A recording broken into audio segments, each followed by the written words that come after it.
नमस्कार, म अमीर कट्टेल र यो हो राजनीतिक, आर्थिक, सामाजिक र सैन्य रूपमा परिवर्तनशील दुनियाँको इतिहास बुझाउने कार्यक्रम उथल पुथल। उथल पुथलकारी विश्व क्रान्तिको इतिहास खोतल्ने प्रयास अनुसार कार्यक्रमको 10औं एपिसोड भारतको स्वतन्त्रता सङ्ग्राममाथि केन्द्रित छ। भारतका प्रसिद्ध स्वतन्त्रता सेनानी मध्यमा महात्मा गान्धी, सरदार पटेल, सुभाष चन्द्र बोस र भगत सिंहको नाम आउँछ। भगत सिंहको नारा थियो इन्कलाब जिन्दाबाद अनि सुभाष चन्द्र बोसले नारा दिए मलाई रगत देऊ म तिमीलाई स्वतन्त्रता दिनेछु। अहिंसाका पक्षधर महात्मा गान्धीले सत्याग्रह चलाए। समग्रमा भन्दा भारतीय स्वतन्त्रता आन्दोलन भारतीय उपमहाद्वीपमा ब्रिटिस राजको अन्त्य गर्ने एउटा अभूतपूर्व क्रान्ति थियो। यो आन्दोलन सन् 1857 सुरु भई सन् 1947 सम्म चलेको थियो। 90 वर्ष लामो यो आन्दोलन बुझ्न सबैभन्दा पहिला भारतीय उपमहाद्वीपको इतिहासतिर फर्किनुपर्छ।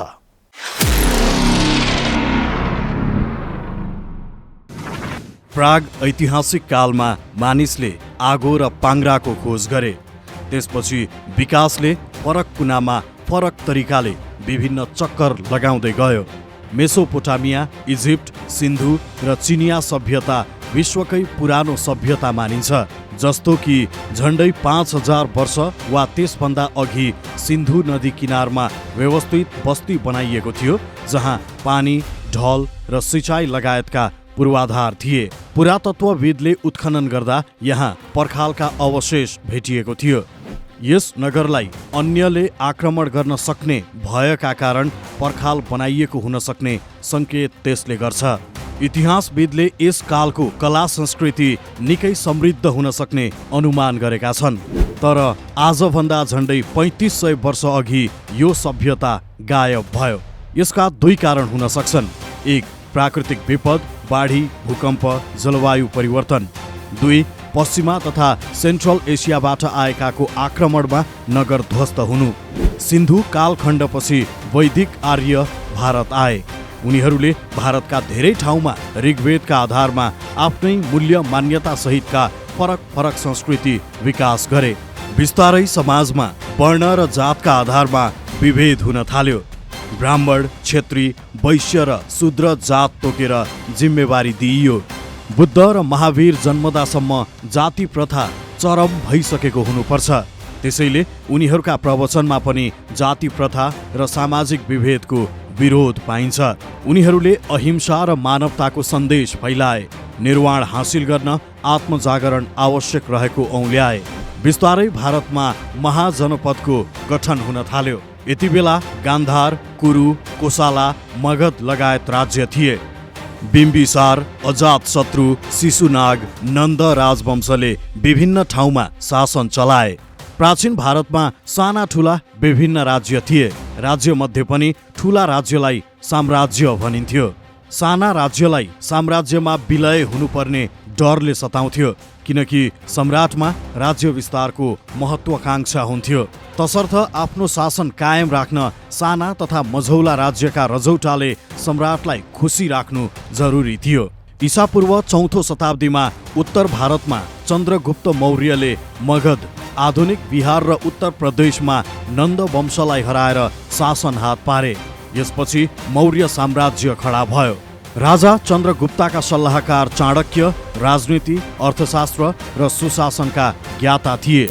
उनको चिन्तन र खोजबाट विभिन्न दर्शन जन्मिए, जसको प्रभाव पूर्वीय समाजमा आजसम्म पनि छ। चन्द्रगुप्तका छोरा बिन्दुसारले मौर्य साम्राज्य थप फैलाए। बिन्दुसारका छोरा अशोक आफ्नो युद्ध कलामा थप माहिर थिए। विपक्षीलाई निर्मम दमन गरेर उनले ठूलो भूभाग कब्जामा लिए। तर जीवनका अन्तिम वर्षमा बुद्धको शिक्षाबाट प्रभावित भएर अहिंसावादी बने। त्यसपछि पुरै भारतभर बुद्ध धर्म फैलाए। अशोकको निधनपछि बिस्तारै मौर्य साम्राज्य खुम्चिँदै थियो। ईसापूर्व 65 देखि सन् 2050 सम्म अन्य धेरै राजवंश क्षेत्रीय रूपमा उदाए। ईसापूर्वको दोस्रो शताब्दीमा सेनापति पुष्यमित्र शुङले राजकुमार बृहद्रथको हत्या गरे। यसपछि मौर्य साम्राज्य समाप्त भयो र शुङ साम्राज्य खडा भयो। सुङ वंशले 112 वर्ष शासन गर्ने क्रममा मगधमा गृहयुद्ध निम्तियो, जसकारण मगध विभाजित भएर विभिन्न राज्य बने।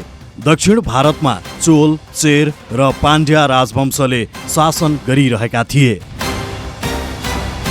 चौथो शताब्दीमा उत्तर भारतमा विभाजित अवस्थामा रहेका राज्यलाई एकीकरण गर्दै चन्द्रगुप्त प्रथमले गुप्त साम्राज्य खडा गरे। यसकाल उत्तर भारतमा शास्त्रीय युगको आगमन भयो। शाकुन्तलम र कामसूत्र जस्ता रचना यही समय गरिएको थियो। आर्यभट्टले गणित र खगोल विज्ञानमा नयाँ सिद्धान्त आविष्कार गरे। भक्तिपन्थ पनि यही समय मौलायो। 6औं शताब्दीमा मध्य एसिया र इरानबाट आएको हुडो समुदायले उत्तरतर्फ हमला गर्यो। गुप्त साम्राज्यभित्रै आन्तरिक विवाद थियो। यी सबै कारणले गर्दा राज्य विभाजित हुन थाल्यो। फेरि साना र कमजोर राज्य बन्न थाले। 7औं शताब्दीमा भारतमा इस्लामीकरण फैलियो। यति बेला दक्षिणी राज्यले समुद्री व्यापार थालिसकेका थिए। त्यही क्रममा अरबी व्यापारी आउन थाले। बिस्तारै उनीहरूले सिन्धमा आफ्नो बस्ती बसाले। त्यहाँबाट पन्जाब र उत्तर भारतमा पनि फैलिन थाले। इस्लाम धर्मलाई उनीहरूले नै प्रवर्धन गरे। 10औं शताब्दीमा आइपुग्दा दक्षिणमा चोल साम्राज्य ठुलो भइसकेको थियो। यसले मन्दिरलाई सांस्कृतिक र सामाजिक केन्द्रका रूपमा विकास गर्यो। द्रविडियन भाषालाई प्रवर्धन गर्यो।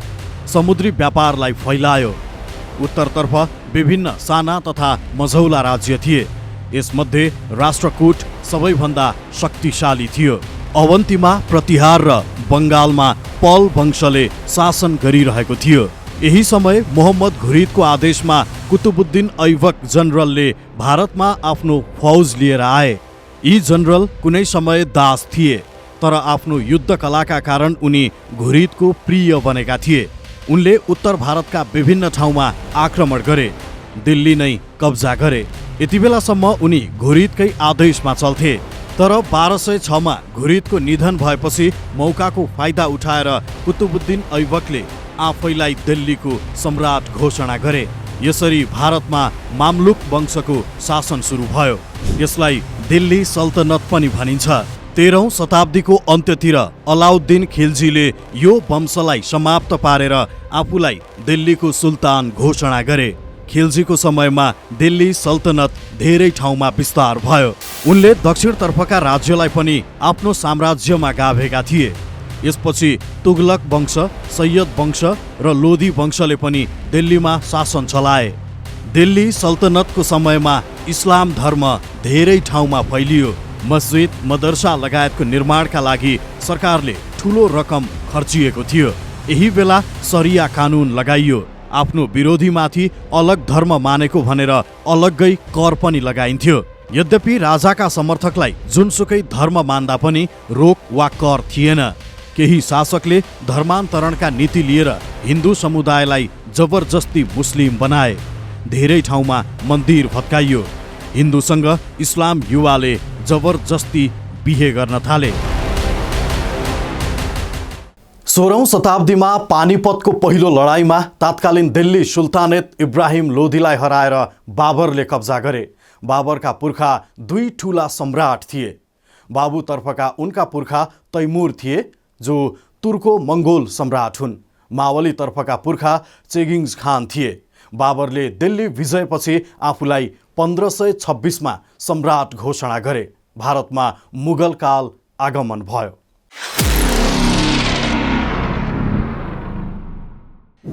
मुगल काल संस्कृति, सङ्गीत, कला र वास्तुकलाका लागि समृद्ध मानिन्छ। त्यस बेलाका राजाले भारतीय संस्कृतिको संरक्षण र सम्वर्धनमा पनि चासो देखाएका थिए। भारतीय संस्कृतिमा यस कालखण्डमा पर्सियन र मध्य एसियाली संस्कृति पनि मिसियो, जसको प्रभावले यस समय लेखिएका साहित्य, चित्रकला, सङ्गीत तथा भाषालाई अझै समृद्ध बनाइदियो। अकबर, जहाङ्गीर, शाहजहान लगायत राजा अन्य धर्मलाई पनि उत्तिकै सम्मान गर्थे। हिन्दू, सिख, बौद्ध लगायत सबै धर्मावलम्बीप्रति उनीहरूको सद्भाव देखिन्थ्यो। राजा अकबरले आफ्नो शासनकालमा वृन्दावनमा गोविन्दजी मन्दिर सहित धेरै मन्दिर बनाउन आदेश दिएका थिए। उनले दिल्ली सल्तनतको समय भत्काइएका कतिपय पुराना मन्दिरलाई पुनर्निर्माण गर्न पनि आदेश दिए। सबै धर्मका राम्रा पक्षलाई लिएर भगवान एकै हुन् भन्ने आध्यात्मिक अभियान समेत चलाए। ताजमहल र लाल किल्ला लगायत सम्पदा मुगल कालको निशानी हुन्। मुगल काल सुरु हुनु अघि नै भारतमा युरोपेली पसिसकेका थिए, तर लामो समयसम्म उनीहरू व्यापारमा मात्रै केन्द्रित रहे। यहाँ आउने पहिलो युरोपेली थिए पोर्चुगलका भास्को डा गामा। यी व्यापारी केरलामा सन् 1498 छिरेका थिए। पोर्चुगललाई समुद्री व्यापारमा ज्यादा रुचि थियो। सन् 1510 उनले विजापुर सुल्तानेतलाई हराएर गोवा कब्जामा लिए। दिनु, दमान र बम्बई लगायतका क्षेत्रमा पनि उनको प्रभाव थियो। सन् 1600 स्थापना भएको ब्रिटिस ईस्ट इन्डिया कम्पनीले सुरुमा समुद्री किनारमा व्यापारिक पोस्ट खडा गर्यो। उसले सुरुमा व्यापार मात्रै गरेको थियो। सन् 1602 Dutch east India company, 1664 French east India company र सन् 1616 डेनिस ईस्ट इन्डिया कम्पनी खुले। फ्रान्सले विशेष गरी पेन्डिचेरी, चण्डीमागोर, यानम लगायत दक्षिण भारतमा आफ्नो उपस्थिति देखाएको थियो। डेनमार्कले कोलकाता र तमिलनाडुमा बस्ती बसाल्यो। 17औं र 18औं शताब्दीमा यी उपनिवेशले आफ्नो व्यापारिक स्वार्थ रक्षाका लागि प्रतिस्पर्धा गर्न थाले। यसमा सबैभन्दा अगाडि देखियो ब्रिटिस ईस्ट इन्डिया कम्पनी। बेलायतीले भारतीय बीचको सांस्कृतिक र धार्मिक विविधता, फरक भाषा तथा रहन सहनलाई नजिकबाट बुझेका थिए। त्यसैले बेलायतीले भारतीयलाई नै आपसमा जुधाएर शासन गर्ने योजना बनाए। 18औं शताब्दीमा मुगल साम्राज्य कमजोर हुँदै थियो। यसका मुख्य कारण थिए उत्तराधिकार अर्थात् को राजा बन्ने भन्ने विवाद, कमजोर राज्य प्रशासन र भ्रष्टाचार। कृषि उत्पादन र कर घटेकाले आर्थिक समस्या विकराल थियो। छोटे राजा रजौटामा आफै शासन गर्ने भोकले पनि मुगलको वर्चस्वलाई चुनौती दिएको थियो। जस्तो बङ्गालका नवाब र हैदराबादका निजामले मुगलको आदेश नटेरेर आफै शासन चलाइरहेका थिए। विद्रोह बढ्दै थियो। बाह्य शक्तिको आक्रमण पनि मुगल साम्राज्यले भोग्नु परेको थियो। सन् 1739 दिल्लीमा पर्सियन शासक नादिर शाहले आक्रमण गरेर राज्यकोषमा लुट मच्चाएका थिए। युरोपेली शक्तिले स्थानीय राजा रजौटालाई उकासेर मुगल शासकलाई कमजोर बनाउन भूमिका खेलिरहे। यो परिस्थितिमा ब्रिटिसलाई पहिलो ठूलो सफलता बङ्गालमा मिल्यो। सन् 1757 चलेको पालसको युद्धमा बङ्गालका नवाब विरुद्ध ब्रिटिसहरूले उनकै सेनापति मीर जाफरलाई खडा गरिदिए। जाफर भित्र रहेको शासक बन्ने भोकलाई बुझेर बेलायतीले उनलाई उपयोग गरेका थिए। जितपछि मीर जाफरलाई ईस्ट इन्डिया कम्पनीले नवाब बनायो, तर आफ्नो स्वार्थ अनुकूलका सबै काम गर्न लगाएर भ्रष्ट र अलोकप्रिय बनाइदियो। त्यसपछि जाफरको साथ पनि छाड्यो, जसकारण सन् 1760 जाफरलाई हटाएर मीर कासिम नवाब बने। कासिमले आफ्नो शासनकालमा बङ्गाललाई बेलायतको प्रभावबाट मुक्त गर्ने प्रयास थाले। सन् 1764 बक्सरको युद्ध भयो। यति बेला मुगल सेना, बक्सरका नवाब र बङ्गालका नवाब कासिमले मिलेर ब्रिटिससँग लडेका थिए, तर तीन ठूला शक्ति मिल्दा पनि ब्रिटिसकै जित भयो। यसपछि तत्कालीन मुगल सम्राट शाह आलम र ईस्ट इन्डिया कम्पनीका प्रतिनिधि रोबर्ट क्लाइभले 16 अगस्त 1765 एउटा सन्धि गरेका थिए, जसमा ईस्ट इन्डिया कम्पनीलाई दिवानी अधिकार वा मुगल सम्राटको तर्फबाट बङ्गाल, बिहार, ओडिसाको पूर्वी प्रान्तबाट कर उठाउने अधिकार प्रदान गरिएको थियो। यसरी यस सम्झौताले ईस्ट इन्डिया कम्पनीलाई भारतमा शासनको वैधानिकता दियो।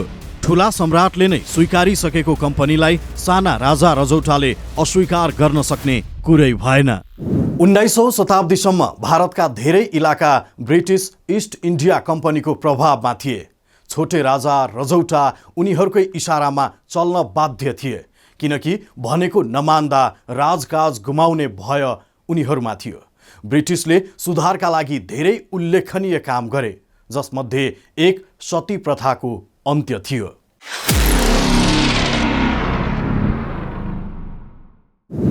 General lord William fort William अर्थात् बङ्गाल गभर्नर छँदा बङ्गाल सती नियमन सन् 1829 पारित भयो।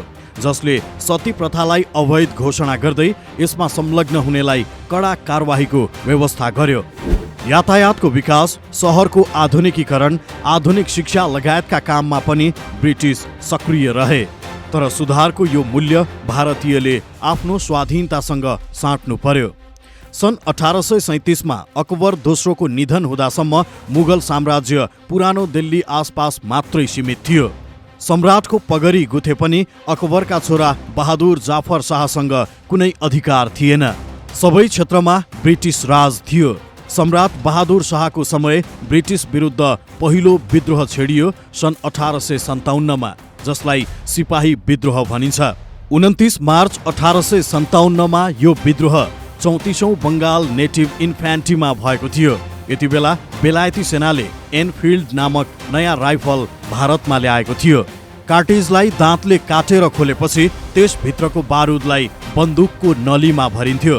ब्रिटिस अधिकारीले बन्दुक भर्न दिएको आदेश कसैले पनि टेरेनन्, किनकि गाई र सुँगुरको बोसो प्रयोग गरेर नयाँ कार्टिज बनाइएको हल्ला सैनिक माझ चलेको थियो। आक्रोशित भिडबाट अगाडि सरेर सैनिक मङ्गल पाण्डेले 2 ब्रिटिस अधिकारीमाथि गोली हाने। ब्रिटिस सेनाले मङ्गल पाण्डेलाई पक्राउ गरे र 8 अप्रिल 1857 मा फाँसी दियो। यस घटनापछि बङ्गाल इन्फ्यान्ट्रीका धेरै सैनिक बर्खास्तीमा परे।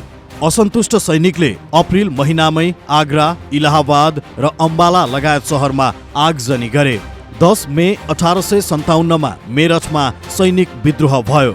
विद्रोहको भित्री कारण भारतीयमाथि भइरहेको दमन थियो, तर सतही कारण फेरि बन्दुकमा नली भर्ने विवाद नै बन्यो। बन्दुक भर्न अस्वीकार गरेपछि केही सैनिकलाई पक्राउ गरियो। प्रतिक्रिया स्वरूप अन्य सैनिकले विद्रोह गरे। रातको समयमा सैनिकले बन्दी बनाइएका आफ्ना साथीलाई रिहा गरे। त्यसपछि ब्रिटिस अधिकारीलाई खेद्दै दिल्लीतर्फ मार्च गरे। उनीहरूले आन्दोलनको नेतृत्व लिन गरेको आग्रहलाई मुगल सम्राट बहादुर शाह जाफरले सहजै स्वीकारे। उनले सबै भारतीयलाई स्वतन्त्रताको आन्दोलनमा होमिन आग्रह गरे। मुगल सम्राटलाई आफ्नो सार्वभौम सत्ता र राष्ट्रिय एकताको प्रतीक मानिरहेका भारतीयले यसपछि आन्दोलनमा सहभागिता बलियो बनाए। विद्रोहमा विभिन्न राजा रजौटाको साथ थियो। झाँसीकी रानी लक्ष्मीबाई, नाना साहिब पेशवा, अवध, ग्वालियर, जगदीशपुर लगायत विभिन्न राजा रानी, नवाब, जमिनदार तथा सरदार विद्रोहमा होमिए। विद्रोही सेनाले हरियाणा, बिहार, मेरठ, दिल्ली लगायत धेरै ठाउँ नियन्त्रण लिएर ब्रिटिसलाई हायल कायल बनायो। सम्राटका नाममा सिक्का समेत जारी गरियो। बिस्तारै बेलायतले प्रत्याक्रमण बलियो बनायो। बेलायतबाट सेनालाई भारत पठाइयो। सेनामा सिखको भर्ती बढाइयो, किनकि पन्जाबी सिख मुगल सम्राटलाई राजा मान्ने पक्षमा थिएनन्। यतिले नपुगेर नेपालबाट प्रधानमन्त्री जङ्गबहादुर राणा आफै एक फौजको नेतृत्व गरेर विद्रोह दबाउन गए। यस समय भारत पुरै अस्थिर थियो। हैजा, ठेउला, दादुरा लगायत संक्रामक रोग यही समय फैलियो। अनिकालका कारण पनि धेरै मानिस मरे। यसरी मर्नेको संख्या 8 लाख थियो। त्यस्तै 6000 बेलायती पनि यस युद्धमा मारिएका थिए।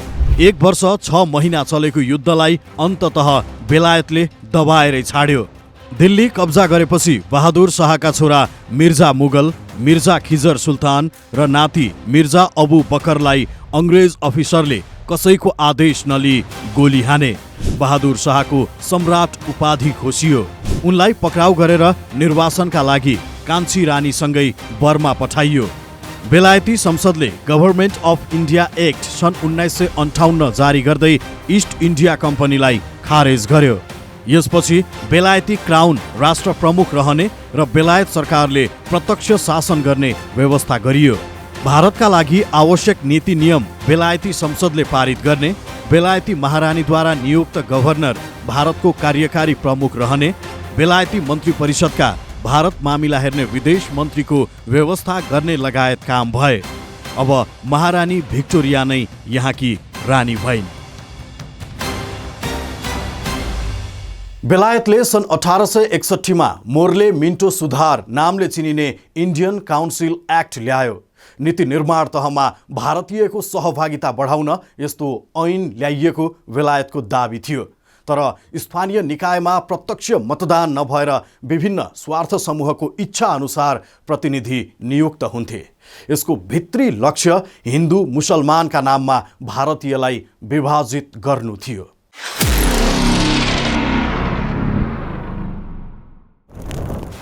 सन् 1885 मा भारतीय नेशनल कङ्ग्रेस गठन भयो। ब्रिटिस राजभित्रै भारतीयको प्रतिनिधित्व बढाउने र सामाजिक तथा राजनैतिक सुधारका लागि वकालत गर्ने लक्ष्य साथ यसको गठन गरिएको थियो। तर बिस्तारै कङ्ग्रेसमा फरक विचारधारा र स्वतन्त्रता हासिल गर्न चाहनेको सङ्ख्या बढ्न थाल्यो। बेलायतले सन् 1905 मा बङ्गाललाई पूर्वी र पश्चिम भागमा टुक्र्याउने निर्णय गर्यो। यसपछि भारतीय राष्ट्रिय कङ्ग्रेसमा स्वतन्त्रताका लागि लड्नुपर्ने मत बलियो भयो। भारतीयले यस घटनाको विरोध स्वरूप बेलायती सामान बहिष्कार गर्न थाले। स्वदेशी सामानको प्रयोगलाई बढावा दिए।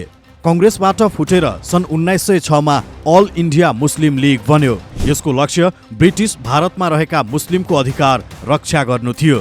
सन् 1915 मा दक्षिण अफ्रिकाबाट महात्मा गान्धी भारत आए। दक्षिण अफ्रिकामा उपनिवेश विरुद्ध लडेकाले भारत आउनु अघि नै उनी भारतीय माझ चर्चित भइसकेका थिए। पहिलो विश्वयुद्धमा झन्डै 13 लाख भारतीयले बेलायतका लागि लडे। तर विश्वयुद्ध सकिएको 1 वर्षपछि तिनै भारतीयमाथि बेलायती निर्मम रूपमा प्रस्तुत भए। सन् 1919 मा जलियावाला नरसंहार मचियो। शान्तिपूर्ण प्रदर्शन गरिरहेका हजारौं मानिसलाई अंग्रेज सैनिक अफिसरले घेराबन्दी गरेर गोली हानेका थिए। यस क्रममा वृद्ध, महिला र बालबालिका समेत मारिए। यस घटनाले स्वतन्त्रताको मागलाई अझै चर्को बनायो। कङ्ग्रेस पार्टीमा सहभागी भएर सन् 1920 मा गान्धीले बेलायत सरकार विरुद्ध असहयोग आन्दोलन चलाए। यस क्रममा भारतीयले बेलायतबाट आयात हुने वस्तु बहिष्कार गर्ने र स्वदेशी उत्पादनलाई बढावा दिन थाले। सन् 1929 मा भगत सिंह र बटुकेश्वर दत्तले दिल्लीको केन्द्रीय विधानसभामा बम फ्याँकिदिए। यसपछि उनलाई गिरफ्तार गरियो र फाँसी दिइयो। सन् 1930 मा गान्धी नेतृत्वको कङ्ग्रेसले औपचारिक रूपमै पूर्ण स्वराजको माग गर्यो। यो घोषणा भद्र अवज्ञा आन्दोलनकै क्रममा गरिएको थियो। गान्धीको नेतृत्वमा ठूलो भिडले अरेबियन समुद्रमा पुगेर नुनको उत्पादन थाल्यो। यो ठूलो क्रान्ति थियो, किनकि यति बेलासम्म भारतीयले आफै नुन उत्पादन गर्नु गैर कानुनी मानिन्थ्यो। कानुनको भद्र अवज्ञा गरेर गान्धीले बेलायती साम्राज्यलाई चुनौती दिए। 1931 फेब्रुअरीमा बेलायती अफिसरसँग गोली हानाहान हुँदा स्वतन्त्रता सेनानी चन्द्रशेखर आजादको मृत्यु भयो। सन् 1938 मा सुभाष चन्द्र बोस कङ्ग्रेसको अध्यक्ष चुनिए। उनी गान्धीको विचारधारा विपरीत सशस्त्र क्रान्तिको पक्षमा थिए। यही विषयमा टकराव भएपछि बोसले सन् 1939 अप्रिलमा पार्टी त्याग गरे। त्यसपछि उनी सशस्त्र सङ्घर्षको तयारीमा जुटे। सन् 1940 मा मोहम्मद अली जिन्नाको नेतृत्वमा लाहोरमा भएको मुस्लिम लीगको सम्मेलनले ब्रिटिस भारतभित्र अलग मुस्लिम राज्य खडा गर्ने योजना पारित गर्यो। यस योजनाबारे मुस्लिम बीचमै ठूलो मतभेद थियो। हिन्दू र गैर मुस्लिम समुदायले यसको कडा भत्सर्ना गरे, जसकारण भारतमा साम्प्रदायिक घटना बढ्न थाल्यो। दोस्रो विश्वयुद्ध सुरु भएपछिका प्रारम्भिक वर्षमा ब्रिटिस सरकार ठूलो सङ्कटबाट गुज्रियो। यस विश्वयुद्धमा बेलायतले भारतबाट मात्रै 35 लाख जवान लगेको थियो। तर पनि सुरुवातमा धोरी राष्ट्र जर्मन, जापान र इटलीसँग लड्न मित्र राष्ट्रलाई मुस्किल पर्यो। सन् 1941 मा सुभाष चन्द्र बोस बेलायत विरुद्धको आन्दोलनमा हिटलरको समर्थन माग्न जर्मनी गए। हिटलरसँग धेरै पटक छलफल गरेपछि सुभाष चन्द्र बोस जापान आए, किनकि त्यस बेला जापान एसियाबाट धोरी राष्ट्रको प्रतिनिधि थियो। अगस्त 1942 मा महात्मा गान्धीको अगुवाईमा भारत छोडो आन्दोलन चल्यो। यो आन्दोलन निकै शान्तिपूर्ण थियो।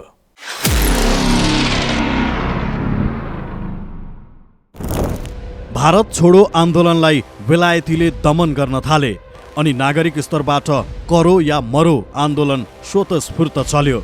यस आन्दोलनका क्रममा रेलवे स्टेसन, सरकारी कार्यालय र अन्य स्थानमा आगजनी गरियो।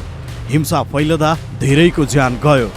यस फौजमा जापानले बन्धक बनाएका ती भारतीय थिए जसले बेलायतका लागि विश्वयुद्ध लडे। विशेष गरी सिङ्गापुरमा सन् 1942 फेब्रुअरीमा बेलायतमाथि जापानले विजय हासिल गर्दा ब्रिटिस फौजमा रहेका धेरै भारतीय बन्धक बनेका थिए। यी भारतीयले स्वतन्त्रताका लागि बेलायती विरुद्ध लड्ने प्रतिबद्धता जनाएपछि जापानले छोडिदियो। उता जापानमै सुभाष चन्द्र बोसले सन् 1943मा आजाद हिन्द फौज गठन गरे। यस फौजमा सर्वसाधारण तथा बेलायती सेनाबाट सिधै विद्रोह गरेर आउने पनि थिए। फौजको कमान्डरको हैसियतमा बोसले एक अस्थायी सरकार समेत घोषणा गरे, जसलाई जर्मनी, जापान, फिलिपिन्स, कोरिया, चीन, इटली र आयरल्यान्डले मान्यता दिए। यति बेला दक्षिण पूर्वी एसियाको बर्मा जापानको कब्जामा थियो। सुभाष चन्द्र बोसको सेना यहाँ जापानसँग मिलेर बेलायत विरुद्ध लड्यो। 6 अगस्ट 1945मा हिरोसिमा र 9 अगस्ट 1945मा नागासाकीमा आणविक हमला भएपछि जापानले 15 अगस्टमा आत्मसमर्पण गर्यो। 18 अगस्ट 1945 जापान जाने क्रममा ताइपेईमा सुभाष चन्द्र बोस चढेको विमान दुर्घटना भएको खबर सुनियो। भारतीय स्तब्ध भए, तर न उनको शव भेटियो न उनी जिउँदै देखिए। बोस बेपत्तालाई भारतीय इतिहासकै एक रहस्यमय घटना मानिन्छ। विश्वयुद्धमा मित्र शक्ति विजय भए पनि युद्धको क्षति ठूलो थियो।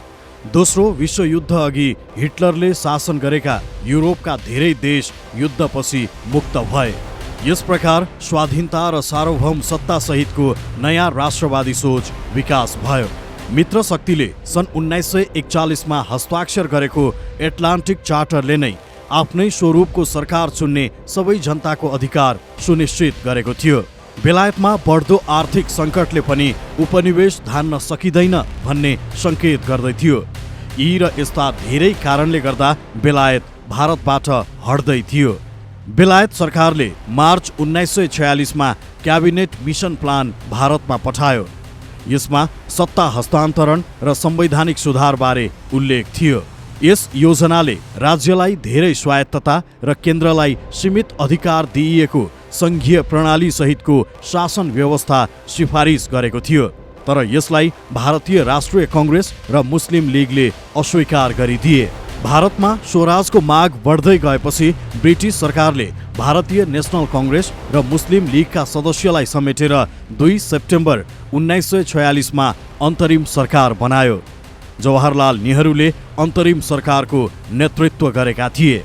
अन्ततः ठूलो उथलपुथल बीच 15 अगस्ट 1947मा भारतले स्वतन्त्रता पायो, तर भारत सिङ्गो देश रहन सकेन। भारतीय उपमहाद्वीपमा ब्रिटिस राजको अन्त्यसँगै स्वतन्त्र भारत विभाजन भयो। भारत र पाकिस्तानका नाममा देशलाई 2 टुक्रा बनाइयो। 26 मार्च 1971मा पाकिस्तानबाट टुक्रिएर पूर्वी पाकिस्तान नयाँ देश बङ्गलादेश बन्यो। यद्यपि स्वतन्त्रताको पहिलो बिउ चाहिँ दशकौं अघि रोपिएको थियो। भारतमा ब्रिटिस शासनको अन्त्य गर्ने सपनाको आजाद भारत सामान्य सङ्घर्षका बलमा सम्भव थिएन, तर रोटीभन्दा पहिला आजादी खोजेका भारतीयले स्वतन्त्रता आन्दोलन अथवा स्वतन्त्रता सङ्ग्रामलाई झन्डै 100 वर्षको सङ्घर्षको बलमा सफलतामा पुर्याए। भारत आज एक शक्तिशाली देश हो, तर एक कालखण्डमा ब्रिटिस उपनिवेश आज पनि उसको नियति र बोझ बनिरहेको छ।